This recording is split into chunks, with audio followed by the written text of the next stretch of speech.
Assalamualaikum warahmatullahi wabarakatuh. Bertemu kembali dalam mata pelajaran akuntansi keuangan. Hari ini kita akan membahas utang lancar atau utang jangka pendek. Pertama, kita akan membahas pengertian dari utang.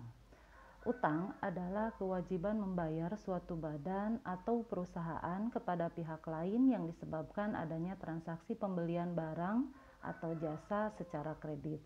Jadi inti dari utang adalah kewajiban suatu perusahaan untuk membayar kepada pihak lain. Nah, kewajiban ini timbul karena adanya transaksi pembelian barang secara kredit di masa lalu.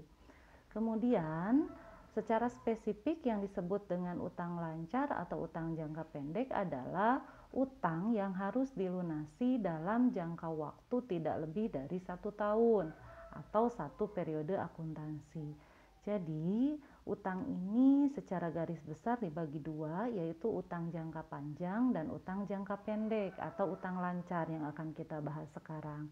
Letak perbedaan dari kedua jenis utang ini adalah dari jangka waktu pelunasannya. Kalau utang jangka panjang itu jatuh temponya lebih dari 1 periode akuntansi. 1 periode akuntansi itu biasanya 1 tahun. Nah, sementara kalau utang jangka pendek ini jatuh temponya kurang dari 1 tahun. Berikutnya yang akan kita bahas adalah karakteristik utang lancar. Karakter atau ciri yang mendasari yang menyebabkan sesuatu itu disebut sebagai utang lancar adalah yang pertama, transaksi utang ini terjadi akibat dari transaksi yang telah terjadi di masa lalu. Jadi misalnya di masa lalu 1 bulan atau 2 bulan ke belakang kita melakukan transaksi jual beli secara kredit, maka akan memunculkan utang yang harus kita bayar sekarang. Atau kalau sekarang misalnya kita melakukan transaksi jual beli secara kredit, maka transaksi ini akan menyebabkan munculnya utang pada masa yang akan datang. Kemudian yang kedua, sifat dari utang ini adalah tidak bisa dihindari. Tidak bisa dihindari di sini maksudnya utang itu adalah sesuatu yang wajib kita bayar. Makanya nama lain dari utang adalah kewajiban. Kemudian yang ketiga, memerlukan penyelesaian atau pembayaran di masa yang akan datang dengan menggunakan kas, barang, atau jasa. Nah, seperti tadi yang Ibu sampaikan sebelumnya, utang itu terjadi akibat transaksi di masa lalu atau transaksinya terjadi sekarang dan menimbulkan kewajiban membayar pada masa yang akan datang.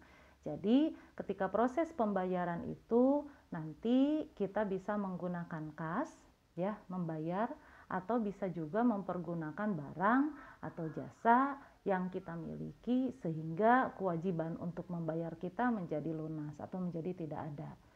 Kemudian yang keempat, karakteristik dari utang adalah memiliki nilai nominal yang jelas. Artinya, kita tahu persis berapa nilai yang harus kita bayar. Nilai di sini adalah menyangkut mata uang.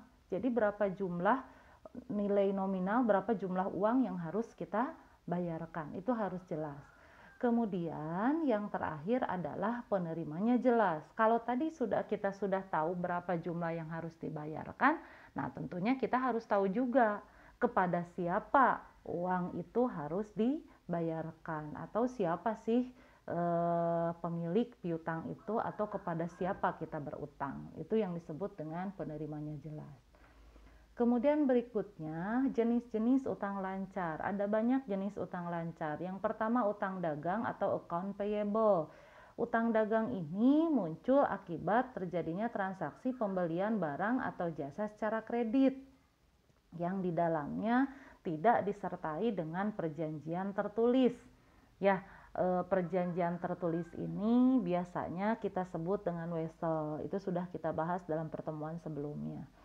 Kemudian yang kedua adalah utang wesel atau notes payable, adalah janji tertulis untuk membayar kepada pihak lain dalam jumlah tertentu yang ditetapkan. dalam pertemuan sebelumnya kita sudah bahas tentang wesel itu sendiri ya. Jadi ini tidak akan Ibu bahas lebih jauh. Yang jelas yang disebut dengan wesel itu berupa surat perintah untuk membayar kepada bank ya. Di mana bank itu harus membayarkan sejumlah uang kepada pihak yang namanya tercantum di dalam wesel nanti pada saat jatuh tempo. Ya, jadi di sini yang disebut utang wesel ini adalah utang ya yang disertai dengan perjanjian untuk membayar atau utang yang disertai dengan wesel.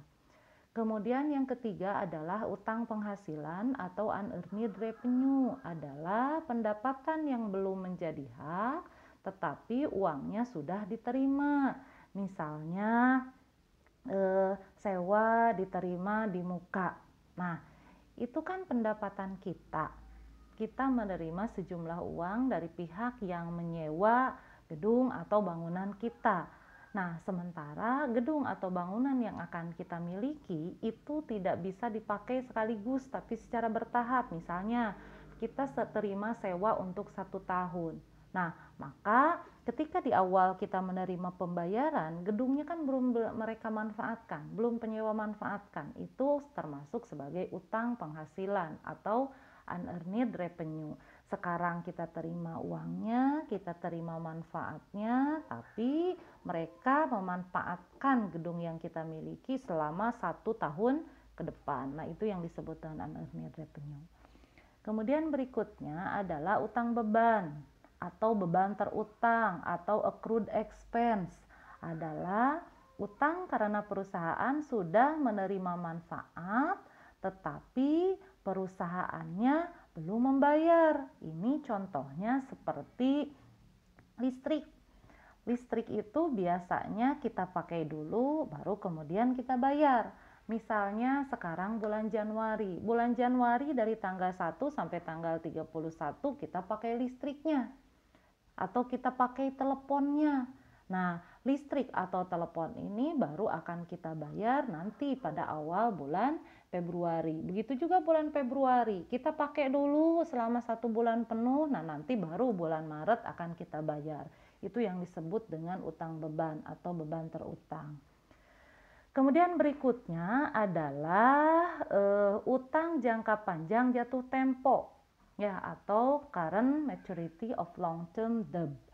Ini adalah utang yang timbul karena terdapat utang jangka panjang perusahaan yang akan jatuh tempo pada periode sekarang. Misalnya nih, Ibu punya utang jangka panjang ya, misal utang wesel ya, weselnya misalnya wesel jangka panjang. Misalnya untuk weselnya untuk 1,5 tahun atau 2 tahun. Nah, jatuh temponya sekarang. Wesel yang jatuh tempo sekarang ini bisa Ibu akui sebagai utang jangka pendek. Kenapa diakui sebagai utang jangka pendek atau utang lancar? Karena wesel itu jatuh temponya bulan ini gitu ya, pada periode ini. Maka kita bisa mengkategorikan sebagai utang jangka pendek. Padahal sebelumnya utang itu merupakan utang jangka panjang. Kemudian berikutnya jenis utang selanjutnya adalah utang dividen. Utang dividen ini adalah bagian laba para pemegang saham sebagai hasil diotorisasikannya pembagian dividen oleh Rapat Umum Pemegang Saham atau RUPS. Nah, di sini yang harus dipahami bahwa ada kalanya modal perusahaan itu berupa saham. Saham itu biasanya dimiliki oleh perusahaan yang berbentuk PT atau perseroan terbatas. Jadi perseroan terbatas ini kepemilikan modalnya dalam bentuk saham. Nah, ketika misalnya Ibu memiliki saham suatu perusahaan, kita sebut saja perusahaan A, artinya di sini Ibu berperan sebagai pemilik perusahaan A. Maka ketika perusahaan A mendapatkan keuntungan atau mendapatkan laba, maka Ibu berhak untuk mendapatkan bagian dari keuntungan tersebut. Bagian dari keuntungan yang diperoleh dari saham yang Ibu miliki itu disebut sebagai dividen. Nah, Buat ibu itu hak dari perusahaan yang harus dibayarkan. Nah, bagi perusahaan itu sendiri, tempat di mana ibu memiliki saham, dividen yang harus dibayarkan ke ibu itu disebut sebagai utang dividen. Utang dividen ini bisa muncul ketika sudah diadakan rapat umum pemegang saham yang memutuskan berapa banyak atau berapa jumlah dividen yang harus dibagikan. Kemudian berikutnya adalah utang pajak. Utang pajak ini adalah semua jenis pajak yang dipungut selama bulan takwim dan beban pajak akhir tahun yang kurang bayar. Di sini seperti pajak pertambahan nilai dan pajak penghasilan. Di sini kalau utang pajak berarti semua utang yang berhubungan dengan kewajiban perusahaan untuk membayar pajak kepada negara. Untuk lebih jelas utang pajak ini nanti akan mendapatkan pembahasan dalam materi perpajakan. Kita lanjutkan, yang berikutnya adalah pencatatan utang lancar. Ya, sebagaimana kita ketahui bahwa setiap transaksi dalam suatu perusahaan itu harus dicatat. Kenapa harus dicatat? Supaya kita sebagai tenaga akunting dapat mempertanggungjawabkan ya setiap jumlah, setiap angka yang kita cantumkan dalam laporan. Nah, termasuk dalam utang di sini setiap utang yang dimiliki perusahaan harus dicatat agar perusahaan itu mengetahui kapan utang itu harus dibayar atau kapan utang itu jatuh tempo, kemudian berapa jumlah yang harus dibayar, kepada siapa saja kita harus membayar. Nah, itu harus jelas tercatat dan ini adalah tugas dari bagian pencatatan utang. Nah, untuk mencatat utang sendiri kita bahas secara detail. Yang pertama untuk mencatat utang dagang. Di sini Ibu langsung memberikan contoh soal. Misalnya pada tanggal 15 Juli 2017, PD Mari melakukan transaksi pembelian barang secara kredit sebesar 150 juta. Nah, untuk pencatatan ini bisa dilakukan dengan dua metode. Yang pertama menggunakan sistem pencatatan periodik.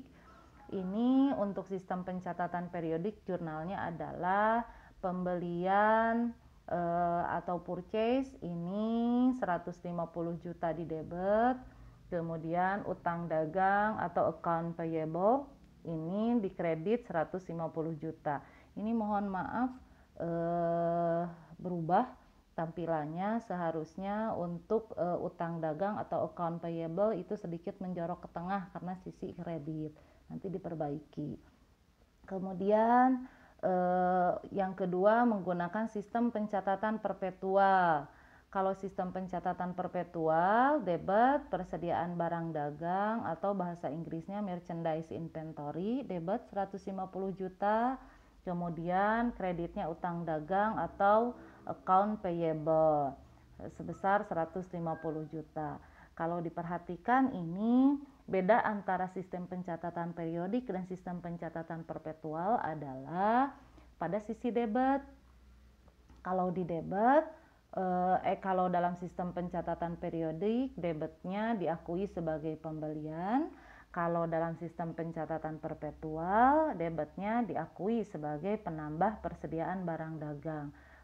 Untuk dua metode ini nanti akan kita bahas lebih jauh dalam bab yang membahas tentang persediaan. Jadi yang harus dipahami sampai di perbedaannya hanya dalam sisi debitnya saja. Kalau periodik pembelian, kalau perpetual adalah persediaan barang dagang. Dan pencatatannya ini dua-duanya salah. Ibu ingatkan kembali, kalau debit itu di pinggir, kalau kredit menjorok ke tengah. Yang ini sepertinya berubah lagi tampilannya. Kemarin sudah Ibu perbaiki. Kita lanjutkan. Kemudian yang kedua adalah pencatatan utang wesel. Seperti kita ketahui sebelumnya, sudah kita bahas bahwa wesel itu ada wesel berbunga dan ada wesel tidak berbunga. Ini yang pertama kita bahas wesel berbunga. Misalnya, bank menyetujui memberi pinjaman sebesar 10 juta pada tanggal 1 Oktober 2017. Untuk itu, bank meminta PD Jadi menandatangani promise dengan bunga 12% dan berjangka waktu 4 bulan. Nah, di sini ada kata promise. Sebelumnya sudah Ibu jelaskan, promise ini sama dengan wesel ya, hanya perbedaannya terletak dari siapa yang membuat wesel dan menandatangani wesel. Kemudian di sini maka jumlah uang yang diterima PD Jadi setelah wesel ditandatangani adalah sebesar nilai nominal wesel. Jadi di sini jurnal yang dibuatnya adalah tanggal 1 Oktober 2017, kas atau cash 10 juta. Ini sebesar dengan sesuai dengan uang yang diterima. Kemudian kreditnya utang wesel atau notes payable dengan jumlah yang sama yaitu 10 juta. Nah, seandainya tahun buku PD Jadi berakhir tanggal 31 Desember, maka pada tanggal tersebut perusahaan harus menyusun neraca. Nah, karena harus menyusun neraca, maka harus dibuat ayat jurnal penyesuaian untuk mencatat utang bunga.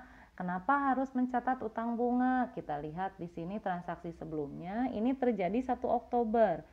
Dan jangka waktunya 4 bulan, berarti Oktober, November, Desember, Januari. Maka si promise ini atau wesel ini akan jatuh tempo di bulan Januari. Nah, nanti akan dibayarnya, akan kita bayar wesel itu pada bulan Januari. Padahal di akhir tahun tanggal 31 Desember kita harus membuat neraca atau membuat laporan posisi keuangan. Maka kita harus menghitung dulu berapa bunga yang menjadi beban untuk tahun 2017.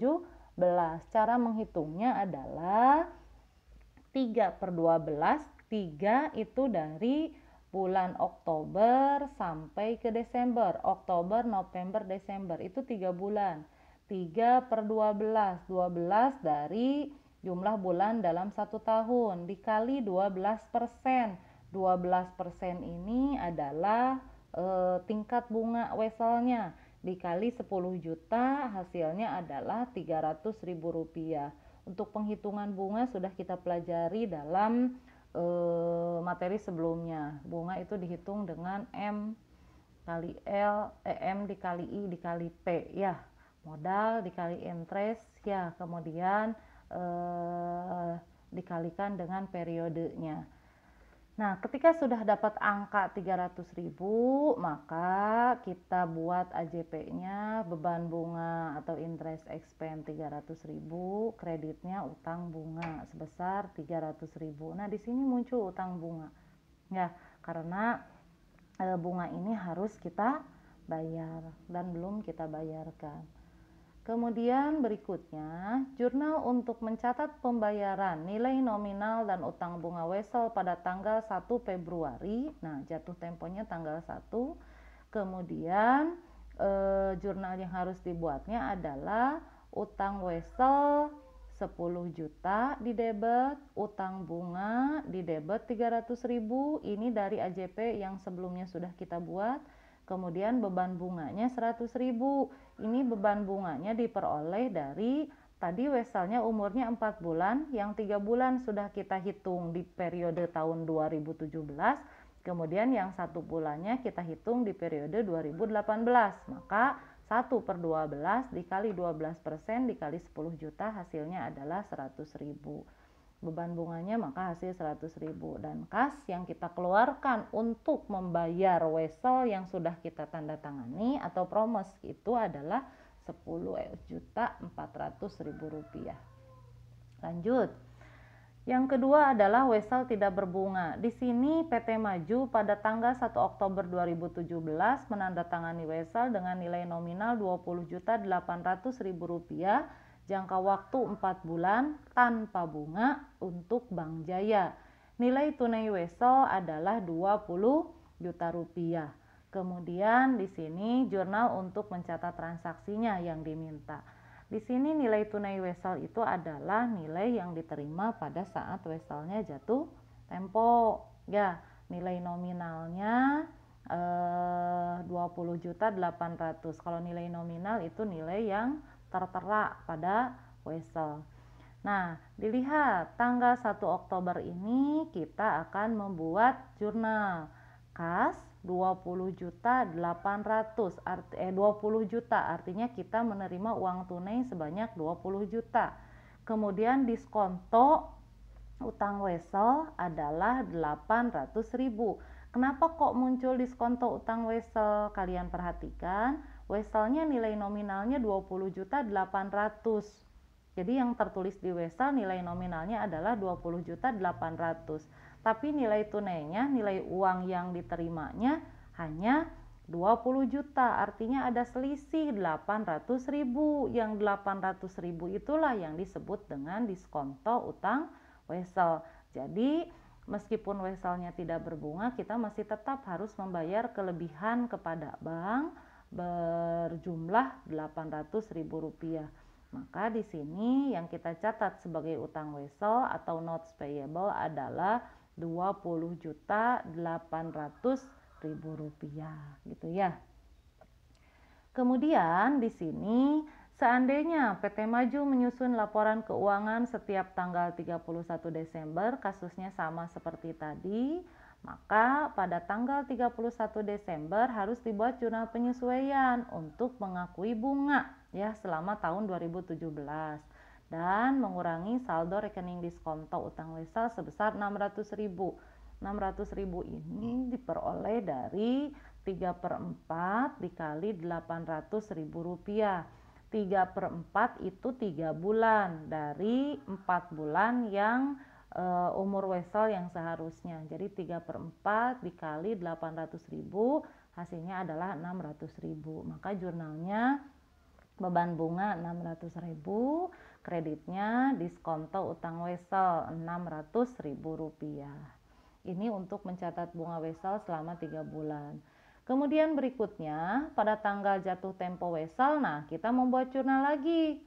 Nah, jurnal yang kita buat tanggal 1 Februari adalah utang weselnya 20.800.000, beban bunganya 200.000. Beban bunga yang 200.000 ini dari 800.000 dikurangi 600.000 yang sudah ada di AJP.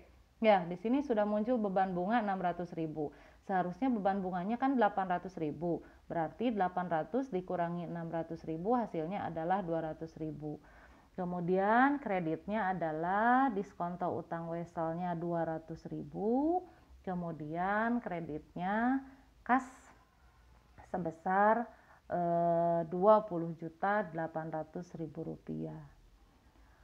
Kemudian kita lanjutkan berikutnya adalah pencatatan utang pajak. Nah, di sini tanggal 25 November 2017 PT Lili menjual barang seharga 20 juta. Atas penjualan tersebut PT Lili memungut pajak pertambahan nilai sebesar 10%, sehingga jumlah kas yang diterima dari pembeli menjadi 22 juta.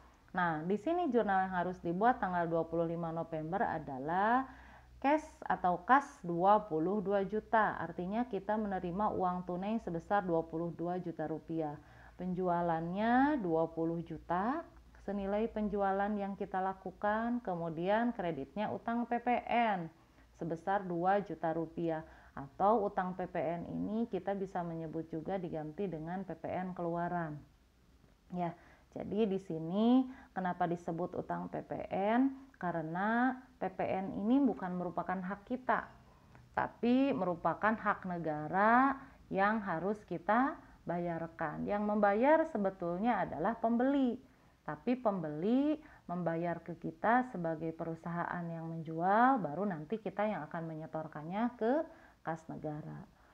Kemudian berikutnya adalah pencatatan utang penghasilan. Nah, pada tanggal 1 Desember 2017, PT Lancar menerima pesanan 200 buah kursi dari PT Jaya dengan harga Rp75.000 per buah. Jadi per satu unit kursi itu Rp75.000.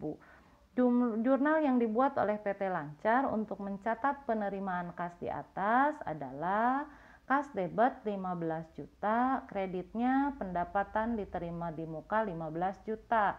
Di sini 15 juta ini diperoleh dari 200 buah kursi dikali 75.000. Ini adalah untuk mencatat penerimaan uang muka pesanan 200 buah kursi. Ya. Kemudian berikutnya pada tanggal 31 Desember 2017, misalnya PT Lancar mengirimkan 100 buah kursi. Jadi dari 200 kursi yang diminta, yang dipesan, tanggal 31 Desember ini baru terpenuhi 100 kursi. Maka dibuat jurnal, pendapatan diterima di mukanya debit 7.500.000, kreditnya penjualan 7.500.000. Dari 100 buah kursi dikali 75.000. Sekarang kenapa pendapatan diterima di mukanya disimpan di debit? Tadi di depan pada tanggal 1 Desember di awal bulan kita sudah menerima ya pendapatan diterima di muka.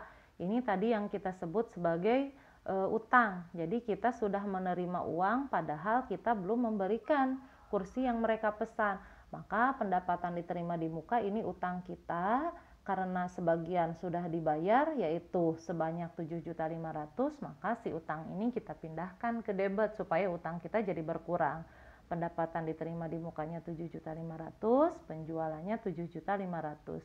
Nah, di samping itu kita juga harus membuat jurnal untuk mencatat harga pokok penjualannya. Harga pokok penjualannya di debit, kemudian persediaannya di kredit. Ini XXX-nya nanti dibuat menggeser di catatan kalian supaya benar. Ini salah ya, karena posisinya tidak menjorok, seharusnya menjorok.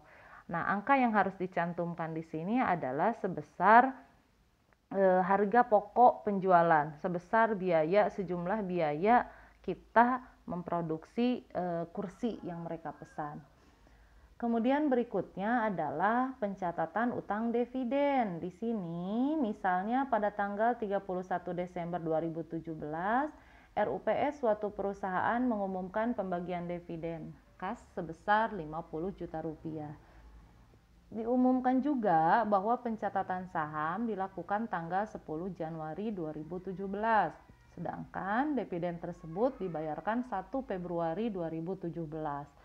Nah, di sini harus diperhatikan ada 3 tanggal penting yang berhubungan dengan pembagian dividen.